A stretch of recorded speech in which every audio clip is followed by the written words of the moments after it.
Assalamualaikum warahmatullahi wabarakatuh. Waalaikumsalam warahmatullahi wabarakatuh.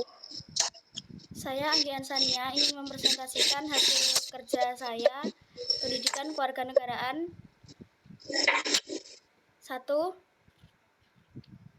Menjelaskan secara kritis dan objektif latar belakang dan tujuan pembelajaran PKN di perguruan tinggi menurut pendapat Anda masing-masing.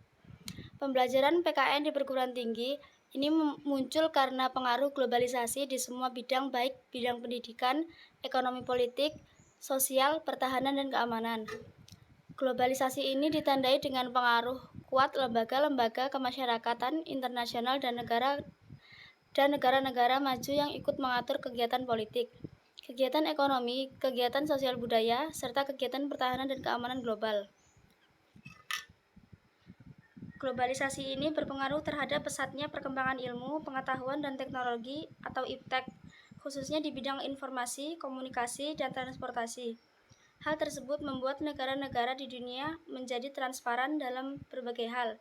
Dalam era globalisasi ini, bukan lagi perjuangan dalam bentuk fisik seperti perang pada zaman dahulu, akan tetapi era globalisasi ini membutuhkan perjuangan non-fisik yang sangat mengandalkan ilmu pengetahuan dan keterampilan. Tujuan pembelajaran PKN di perguruan tinggi secara umum yakni memberikan pengetahuan dan kemampuan dasar kepada mahasiswa mengenai hubungan antara warga negara dengan negara, hubungan antara warga negara dengan warga negara, dan pendidikan pendahuluan bela negara agar menjadi warga negara yang dapat diandalkan oleh bangsa dan negara. 2. Mendeskripsikan identitas nasional dan sejarah kelahiran paham nasionalisme Indonesia menurut pendapat Anda masing-masing. Identitas nasional adalah manifestasi nilai budaya yang tumbuh dan berkembang dalam berbagai aspek kehidupan suatu bangsa. Dengan karakteristik suatu bangsa berbeda dengan bangsa lain dalam kehidupan dan kehidupannya. Sejarah kelahiran paham nasionalisme Indonesia, Budi Utomo 1908 berbasis subkultur Jawa, Serikat Dagang Islam, kaum entrepreneur Islam yang bersifat ekstrovert dan politis. Muhammadiyah 1912 subkultur Islam modernis yang bersifat introvert dan sosial. Indisip Party subkultur campuran Indo-Belanda, Indo-Cina, Indo-Arab, dan Indonesia asli yang mencerminkan elemen politis nasionalisme non-rasial yang berslogan tempat yang memberi nafkah yang menjadi Indonesia sebagai tanah airnya.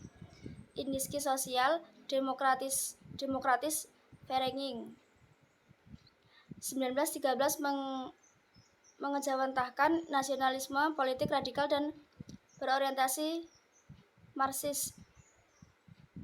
Trikot Darmo 1915 sebagai embrio Jong Java 1918 dan Indonesia Muda 1931 berbasis subkultur Jawa. Nahdlatul Ulama 1926 subkultur santri dan para ulama. Jong Ambon, Jong Sumatera, Jong Celebes, muncullah pergerakan nasionalisme yang berjati diri Indonesian akualisasi tekad politiknya dalam Sumpah Pemuda. Bagi teman-teman yang ingin bertanya, saya persilakan.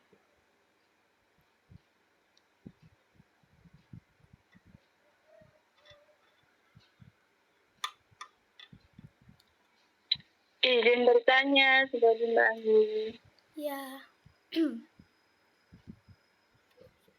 Izin memperkenalkan diri, nama Serget Tafiani, NPM 2101030028.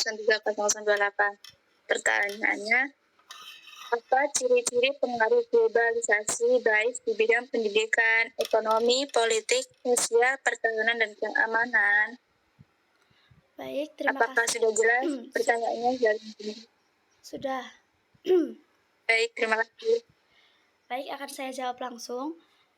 Globalisasi ini ditandai dengan pengaruh kuat lembaga-lembaga kemasyarakatan internasional dan negara-negara maju yang ikut mengatur kegiatan politik, kegiatan ekonomi, kegiatan sosial budaya, serta kegiatan pertahanan dan keamanan global. Di sisi lain, Isu global meliputi demokratisasi hak asasi manusia dan lingkungan hidup, turut pula mempengaruhi keadaan nasional. Bagaimana, Sherly? Sudah bisa dipahami? Baik, sudah bisa dipahami. Terima kasih atas jawabannya, Mbak Anggi. Ya, silahkan yang ingin bertanya lagi. Izin bertanya. Iya, silahkan. Izin memperkenalkan diri, nama Eko Fatmasari, NPM 2101032008. Pertanyaannya, apa yang dimaksud dengan identitas nasional merupakan manifestasi nilai budaya? Baik, terima kasih atas Apakah pertanyaannya. bisa dipahami? Sudah. Terima kasih atas pertanyaannya, akan saya jawab langsung.